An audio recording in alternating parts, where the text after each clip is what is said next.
All right, I am live.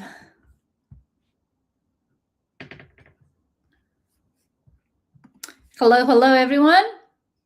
Good evening. All right, I am live. Okay, audio is great.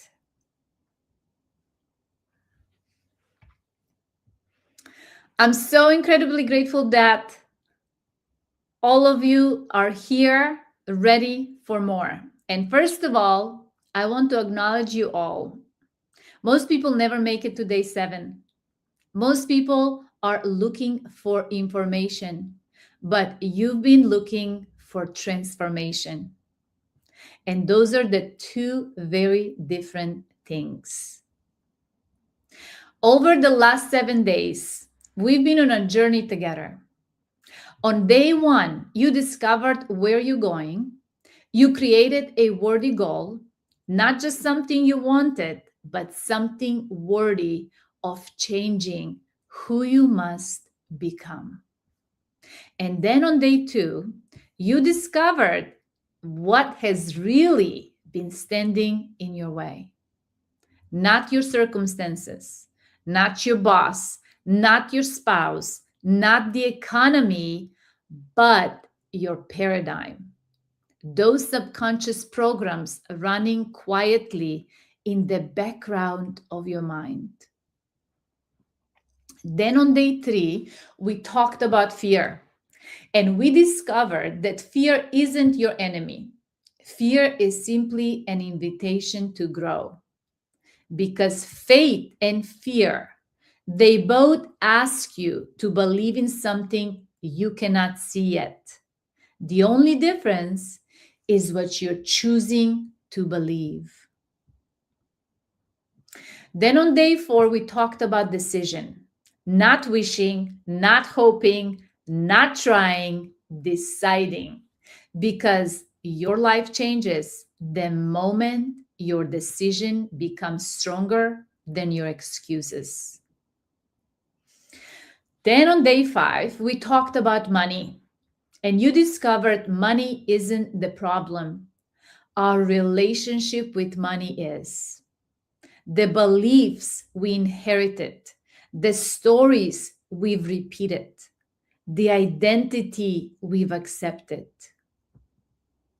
And then yesterday, day 6, the bonus session, we talked about how your reality is created. That your thoughts becomes beliefs, your beliefs become paradigms. Your paradigms shape your perception, and your perception creates your decisions. Your decisions create your life. And tonight we are going one level deeper. Tonight we are talking about the source. Tonight we are talking about the foundation, the thing underneath all of it. Because underneath your goals is your identity. Underneath your fear is your identity. Underneath your decisions is your identity. Underneath your income, your relationships, your confidence, your successes is one question. A question that philosophers, psychologists, spiritual teachers have been asking for thousands of years. Who are you? Not what you do. Who are you? Not who are you married to. Who are you? Not how much money do you make, but who are you? If you're watching me live, I'd love for you to participate. Open the chat. If you have not subscribed to this channel, you must first subscribe to my channel before you're able to comment live in the chat. If you're watching from home on the replay, take a notebook later on and finish this sentence. I am blank. Finish the sentence who you believe you are. Just write whatever comes naturally. Don't overthink it. Who are you? Now, isn't it interesting that most people answer with a role? I am a mother. I'm a father. I'm a coach. I'm divorced. I'm survivor. I'm not good with money. I'm successful. I'm entrepreneur. I'm perfectionist. Do you notice something? Those aren't answer to the question, who are you? Those are just descriptions. Those are labels. Those are stories. They are identities.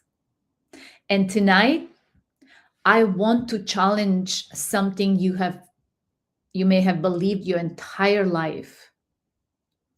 What if who you think you are isn't actually who you are? I know that that's a strange question. I've been asked that question before. But I want you to stay with me because I believe this one idea has the power to completely change the way you see yourself, just like it did for me. A few months ago, I was on a coaching call with one of my mentors. We were talking about identity, about why people know exactly what to do, yet they continue repeating the same patterns, the same relationships, the same financial struggles, the same fears, the same excuses. And he said something that stopped me in my tracks. He said, people spend their entire lives trying to become someone when they have no idea who they really are. That sentence stayed with me because isn't that what most of us are doing? We are trying to become more confident, more successful, more worthy, more disciplined, more enough. Always becoming, always chasing, always believing the person we are looking for exists somewhere in the future. But what if that's not true? What if the greatest transformation of your life isn't becoming someone else? What if it's remembering who you've been underneath the conditioning all along? Carl Jung, one of the greatest psychologists of our time, said something remarkable. The privilege of a lifetime is to become who you truly are. Jung believed that most people spend their entire lives living through something he called the persona. The persona is simply a mask, not because you're fake, not because you're dishonest, but because somewhere along the way, you learn that this version of me gets accepted. Maybe as a little girl, you learn if I'm quiet, dad doesn't get angry. If I'm perfect, mom loves me. If I take care of everyone, I'll be accepted. If I don't speak up, I won't get rejected. And little by little, you didn't just learn behaviors, you built an identity. And every experience, every success, every failure, every opinion added another layer until one day you forgot you were ever wearing a mask. You began saying, this is just who I am. I'm just shy. I'm just unlucky. I'm just bad with money. I'm just not confident. But let me ask you something. What if that's not who you are? What if it's simply who you've been practiced being all along? Think about that. There's a huge difference. One says, this is me. The other says, this is a pattern I've repeated. And if it's a pattern, it can be changed. I believe there are two parts of every human being: your essence and your identity. Your identity is the story. Your essence is the truth. Your identity was learned, but your essence never had to be learned. Your essence existed before someone told you you'll never make it, before someone told you you're not good enough, before somebody told you money is hard to earn. Those weren't truths. They were ideas, someone else's that you have adopted. But over time, those ideas became your beliefs. Those beliefs became your paradigms. Those paradigms became your identity, but they never became your essence. Your essence has always been whole, always worthy, always capable, always enough. You didn't lose it. You simply stop seeing it because layer after layer, the conditioning covered it. Just like the clouds cover the sun. The clouds don't destroy the sun, they simply hide it. And then the clouds move. And then you realize the sun was always there the entire time. What if your greatness, what if your infinite potential, your divinity, your God within works exactly the same way? Maybe confidence isn't something you build. Maybe confidence is what's left when fear no longer controls you. Maybe worthiness isn't something you earn. Maybe worthiness is what remains when shame is removed. So before we go any further, I want you to write one sentence, just one. Finish this sentence honestly. Begin with, the story I've been telling myself is. Don't write what you wish were true. Write what's actually been running in the background of your mind. We're going to come back to that sentence because by the end of tonight, I want you to discover whether that story was ever really you in the first place. None of us chose our first identity. Nobody sat down at 5 years old and asked, what beliefs would you like to have? What identity would you like to create? No. Our identity was formed long before we were old enough to question it. As children, we were like little sponges. Everything our parents said, everything our teachers believed, everything our culture repeated, we simply absorbed. Not because it was true, but because we had no filter. If your parents argued about money, you learned something about money. If you consistently heard, we can't afford it, you learn something about abundance.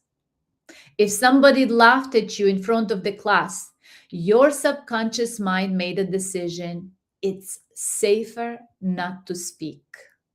Think about that. One event, one mental interpretation, one decision. It becomes your identity. How about maybe if you failed a math test? The truth was you failed one test, but the story, it became I'm not smart. Maybe somebody rejected you. The truth is, one person said no, but the story became, I'm not lovable. Maybe your business failed. The truth was, one business didn't work. The story became, I'm not successful. Do you see what happened? The event ended, but the story continued ruminating in our minds. And after repeating that story long enough, you stopped saying, I had an experience. You started saying, this is who I am. This is exactly what fascinated Dr. Maxwell Maltz. He wasn't a psychologist. He was a plastic surgeon. Every day he changed people's faces, and he noticed something extraordinary. Some patients, after surgery, became completely different people. They stood taller, they smiled more, they became confident. It wasn't just their face that changed, it was their identity. But then something else happened. Some patients looked in the mirror after a super successful surgery and nothing changed for them. They still saw the same unattractive person. Even though everyone around them could clearly see the difference. And then he realized that the surgery changed their face, but it didn't change the picture they carried in their mind of themselves. And he called that picture the self-image. Today we call that identity. Because your self-image, it's simply how you look. It's how you define yourself. It's the subconscious answer to the question, who am I? Who am I? There was a woman who was absolutely convinced that her nose was ugly at Dr. Maxwell's office. She avoided people. She avoided dating. She hid herself. Her entire world became smaller because of one single belief. Dr. Maltz examined her. Her nose was perfectly normal. There was nothing wrong with it, but she could not see that. So eventually, he had to perform surgery on her because she insisted. After the surgery, when he removed the bandages from her face, from her nose, she looked in the mirror and she burst into tears. Not tears from joy, tears of disappointment. She looked at her nose and she said, it's still ugly. Can you imagine that? The evidence had changed, but reality had changed. But her identity hadn't changed. And identity always wins. Identity always wins. When an elephant is a baby, in India, they have this process that they're doing to train the elephant. The trainer ties one of the elephant's legs to a small wooden stake. The baby elephant pulls and pulls and pulls every single day, try to break it. But the elephant, it's too small and too weak to break free from that rope. And eventually it gives up. It stopped trying. And not because the rope became stronger, but because the elephant formed belief, I can't break the rope. And then what happens is fascinating. Years pass. The elephant grows into one of the strongest, most massive animals on the planet Earth. 5 tons of strength, powerful enough to uproot trees. Yet, every evening, the trainer ties the small, same rope, and the elephant never moves. Why? Because physically, it became powerful, massive, but mentally, it never did. Its body grew, its identity didn't. Now, here's my question for you. What is your rope? What is your rope? I'm too old. I'm too young. I'm not confident. I've always struggled with money. I'm just an anxious person. What if, just like the elephant, the rope isn't actually holding you anymore?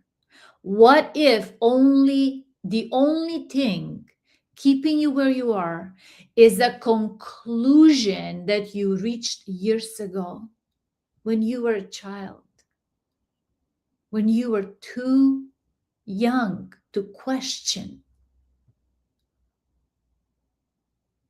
Your brain would rather be familiar than extraordinary.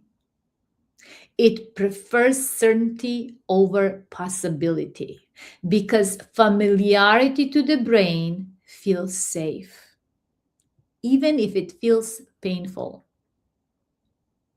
That's why most people, even if they're miserable in a relationship or at work, they stay there because that's what's familiar for them. Your brain is constantly filtering reality, and it asks one question all day long. Not what's true, but what's consistent with who I believe I am. What's consistent with who I believe I am. And then it looks for evidence. If your identity is I'm not enough, guess what your brain notices? Proof. If your identity's opportunities are everywhere, guess what your brain notices? Proof. The brain doesn't create your reality, it protects it. And that's exactly why changing your identity changes your entire world. Imagine you have a thermostat in your home. You set it at 70 degrees. If the temperature rises up to 72, what happens? The air conditioner turns on. Why? Because the thermostat has one job: keep the environment consistent with its setting. Your identity works exactly the same way. Your identity is the thermostat of your life. It is constantly working to keep your outer world consistent with your inner picture you're holding of yourself. Let's say you're currently earning $50,000 a year, but deep down, your identity is I am a $50,000 a year person. And now imagine someone gives you an opportunity to earn $150,000 a year. Most people think fantastic, but your subconscious mind thinks danger. Not because earning more is dangerous, because it isn't familiar. So what happens? You procrastinate, you overthink, you self-sabotage, you self-guessing yourself. You tell yourself, I'll start next week. I need another certification. I'm not ready. Does this sound familiar? It's not because you don't want success. It's because your subconscious mind is trying to return you to your current setting, just like the thermostat. That's why Bob Proctor said, you do not get what you want, you get who you are. Have you ever noticed that some people lose weight only to gain it all back? Or some people make a lot of money all of a sudden only to lose it all. Why? Because their circumstances changed, but their identity didn't. And eventually, their identity pulled them back. Identity always seeks consistency. Have you ever bought a new car? Let's say a new white Tesla. Before that, you hardly noticed Teslas, but then suddenly they start appearing everywhere. Does that mean that everyone suddenly bought a white Tesla? Of course not. They were always there, but your brain simply started notice them as soon as the Tesla started being important in your life. This is the reticular activating system, your brain's filter. It decides what to notice based on your identity. If you believe I'm not good enough, your brain will look for proof. If you believe I'm not confident leader, your brain will look for proof. Nothing outside changed. You changed the filter, and the filter changed your reality. That's why affirmation alone don't work. People stand in front of the mirror and they're saying, I'm wealthy, I'm confident. Meanwhile, their nervous system is screaming, no, you're not. Why? Because they're trying to change words without changing identity. Identity doesn't change because you say something once. Identity changes because you repeatedly experiencing yourself being someone new. And that is called embodiment. Awareness creates possibility, but embodiment creates transformation. Embodiment creates transformation. And so, speaking of embodiment, I would like to do a little exercise, simple exercise with you all, so that you can meet that new future self, so it becomes familiar to you. So I want you to sit comfortably. If you're driving, please skip this exercise and you can do it later on the replay. Put both feet on the floor, hands over your knees, and take a slow and nice deep breath in,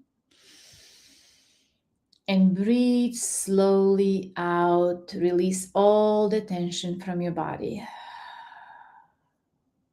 Do it again.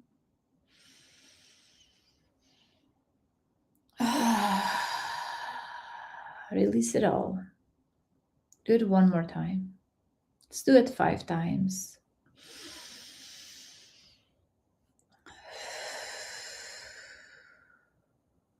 And now close your eyes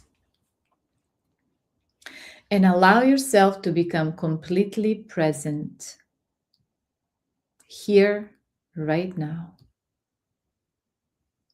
Completely present.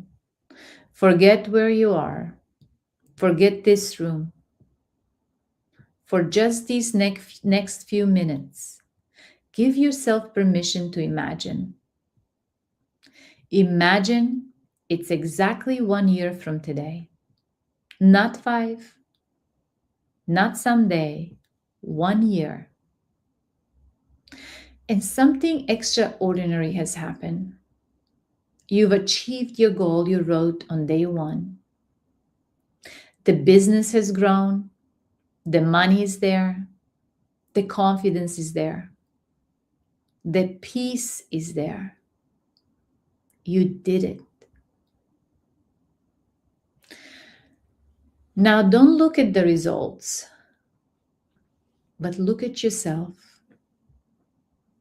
Who have you become? Notice how you stand. Notice how you breathe. Notice how you walk into a room. Notice that certainty in your voice, the calmness in your body,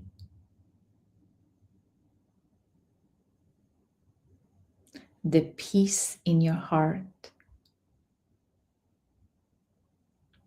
This version of you doesn't need to prove anything. She doesn't compare herself to anyone. She doesn't apologize for taking up space. She doesn't ask for permission to become who she was created to be.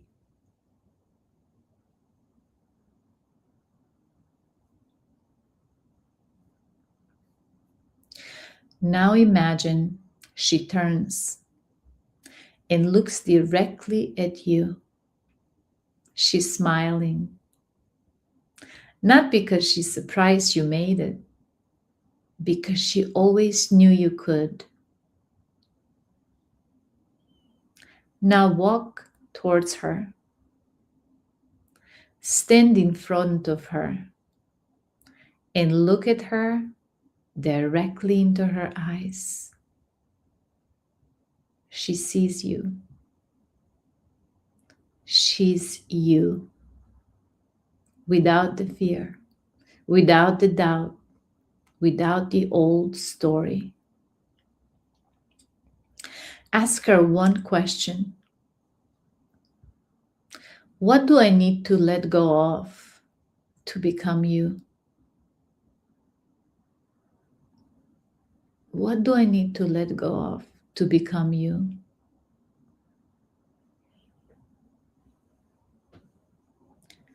And whatever came into your mind, trust it. Don't judge it, but trust it. Now ask her another question. What is the one decision I need to make? When this session ends, what is the one decision I need to make? And listen.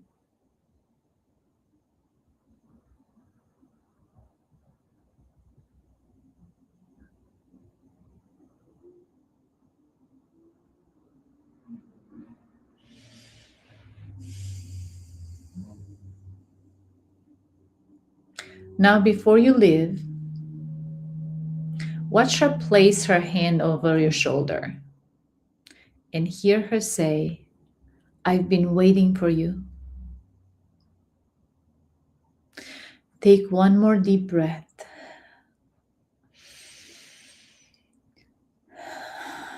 And when you're ready, open your eyes. How many of you felt something? Maybe you didn't see a perfect picture, and that's okay. But did you feel something? Because your identity isn't intellectual. Your identity is emotional. We don't become someone new because we understand more. We become someone new because we start experiencing ourselves differently.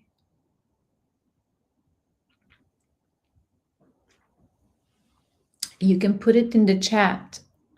What have you experienced? What did you feel?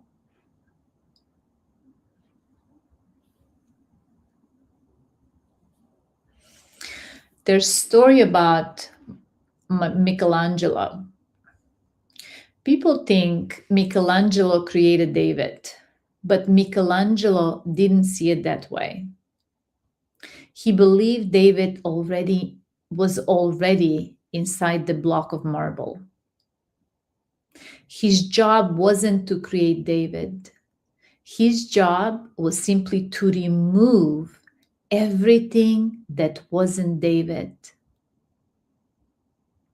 See, we've been taught that personal development is all about adding confidence, adding discipline, adding worthiness.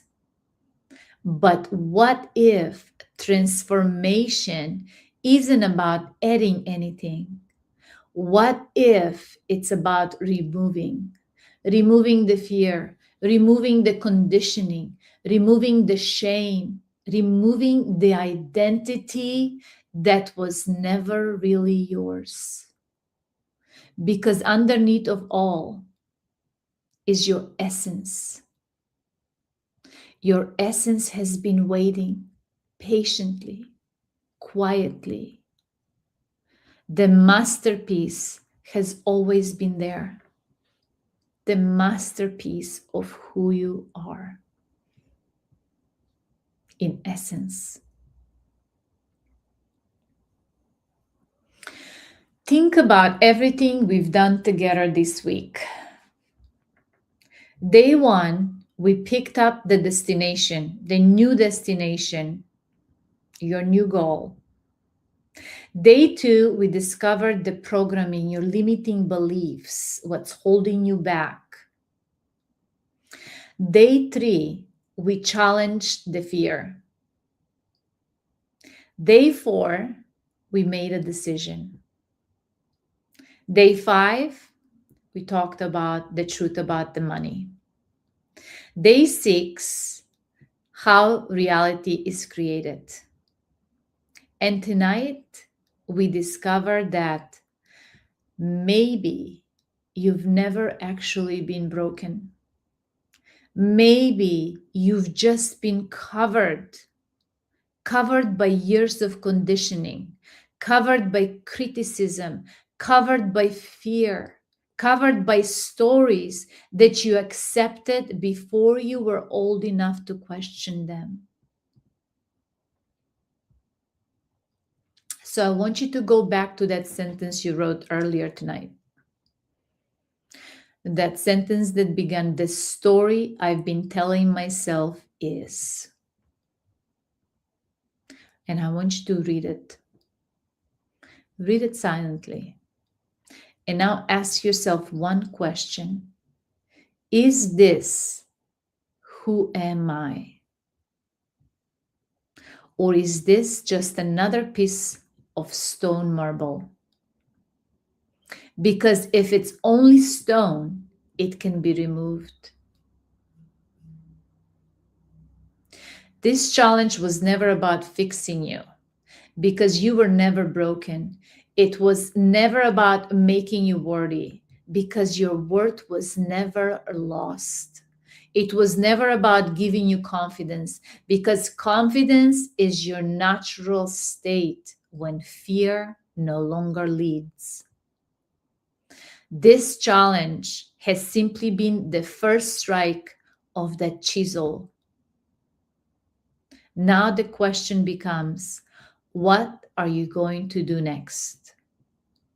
Will you put that chisel down and go back to the same old identity, hoping life somehow will change on its own? Or will this be the moment you finally commit to uncovering the masterpiece?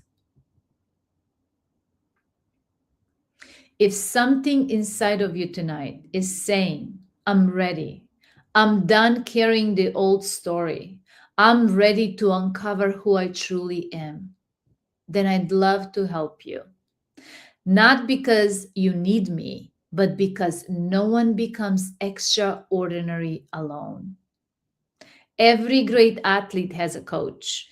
Every great leader has someone who sees the masterpiece before they're able to see it for themselves. So here's my invitation to you.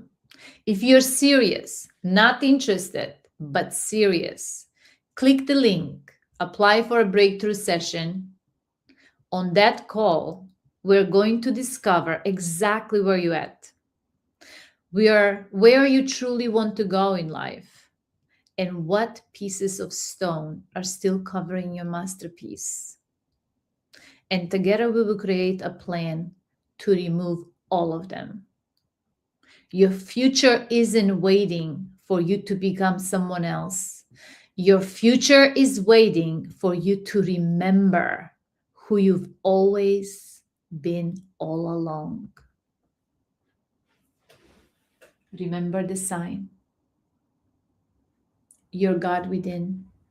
That is your truth. That is your essence. And you're here to uncover that, to remember by simply removing everything that no longer serves you. Thank you for trusting me for these 7 days. I truly believe that this isn't the end, but it's the beginning. Now, go design the life that you always wanted to live. Don't live by default. Create a reality that a year from now, 5 years from now, when you look it back and you're really proud of yourself, because creation lives in you. God bless you all. Thank you so much for being here with me. And if you have any questions, simply either put it in the WhatsApp, email me. I'm here for you. Thank you. And one more thing before I let you go. The replays will be available until tomorrow night at 12 a.m. midnight. So take this time to really watch all the replays because they're going down Monday midnight. Okay? Good luck, and I'll see you on the call. Bye-bye.